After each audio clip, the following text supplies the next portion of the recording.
नमस्कार बच्चों, कक्षा 12 की आरओ किताब से गजानन माधव मुक्तिबोध का हम सहर्ष स्वीकारा कविता पढ़ेंगे। सहर्ष स्वीकारा कविता पढ़ेंगे। उसमें मैंने आपको पिछली कक्षा में बताया था पहला पद्य, पहले कविते का छंद। अब आगे मैं आपको दूसरे छंद के बारे में बताऊंगी। उसी कविता का दूसरा छंद है, जाने क्या रिश्ता है, जाने क्या नाता है। जितना भी उड़ेलता हूँ भर भर फिर आता है। दिल में क्या झरना है, मीठे पानी का सोता है। भीतर वह ऊपर तुम यादें, मुस्काता चांद दियो धरती पर रात भर। मुझ पर त्यों तुम्हारा ही खिलता वह चेहरा है। इस छंद के माध्यम से मुक्तिबोध जी हमें बताना चाह रहे हैं कि वह और उनका भगवान से क्या आपसी संबंध है, किस प्रकार का उनका संबंध है, जो गलतियां उनसे हुई हैं उसके लिए वो क्या महसूस कर रहे हैं, और अपना इस छंद के माध्यम से वो अपना और ईश्वर से अपनी संबंध की बात बता रहे हैं और कर रहे हैं। वो कह रहे हैं कि जाने क्या रिश्ता है, जाने क्या नाता है। उस ईश्वर से, उस प्रभु से पता नहीं क्या मेरा मन का रिश्ता है और पता नहीं क्या मेरा नाता संबंध है। मैं खुद उस संबंध को नहीं समझ पा रहा हूँ। जितना भी उड़ेलता हूँ, जितना भी उस प्रभु को मैं जितना भी भूलने की कोशिश करता हूँ, उतनी ही उनकी भक्ति भर भर के यानी दोबारा मन में मेरे फिर आती है, भर भर फिर आता है।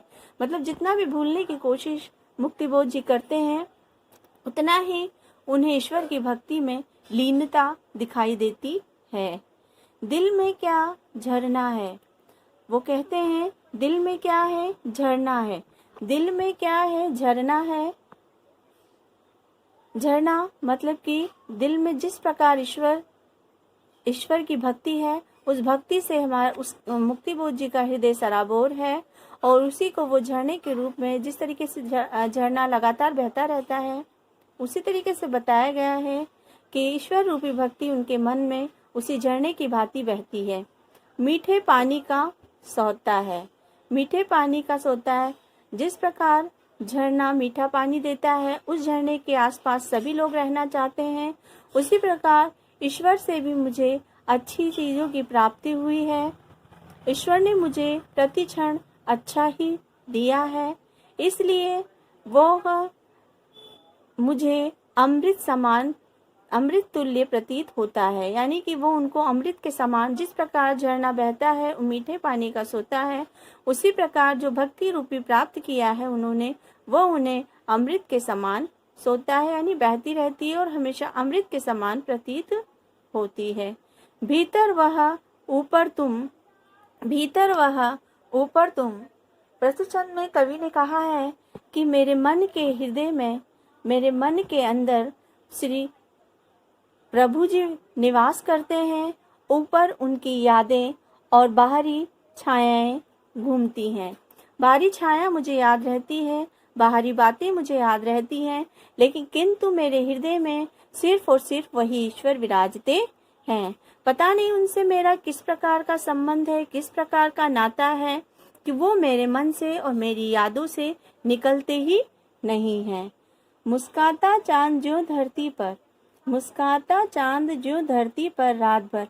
जिस प्रकार चांद हमेशा मुस्कुराता हुआ सा प्रतीत होता है अपनी चांदनी बिखेर कर, जिस प्रकार चांद आकाश में दिखाई देता है और अपनी चांदनी धरती पर फैलाता है और रात भर वो अपनी चांदनी फैलाए रहता है, उसी प्रकार मुझ पर त्यों तुम्हारा ही खिलता वो चेहरा है। कवि कहता है उसी प्रकार जिस प्रकार रात में चांद खिलता है और चांदनी जमीन पर बिखरी पड़ती है, बिखरी रहती है, उसी प्रकार से मैं ईश्वर को भूलने की कोशिश करता हूँ, किंतु वह उतना ही मुझे याद आते हैं, किंतु वह उतना ही मुझे याद आते हैं। जिस प्रकार किसी के मन में कोई बस जाता है और हर समय, हर पल, प्रतिपल, हर क्षण उसी का चेहरा उसको दिखाई देता है, उसी प्रकार कवि को भी ईश्वर ही हर तरह दिखाई देते हैं। हर तरफ ईश्वर ही ईश्वर का चेहरा दिखाई देता है और उन्हीं की भक्ति में वो सराबोर रहता है। इसीलिए कहा है कि वो पता नहीं कि कवि का किस प्रकार का संबंध है भगवान से, वो उनको भूलने की कोशिश करता है, किंतु उनकी ही भक्ति में सराबोर होता जाता है और डूबता जाता है। इसीलिए कहा कवि ने, मुझ पर त्यों तुम्हारा ही खिलता हुआ चेहरा। यानी कवि अपने मन के अंदर भी उन्हीं के भावों को बताना चाहता है कि मेरे चेहरे पर भी ईश्वर का खिलता हुआ चेहरा ही दिखाई देता है।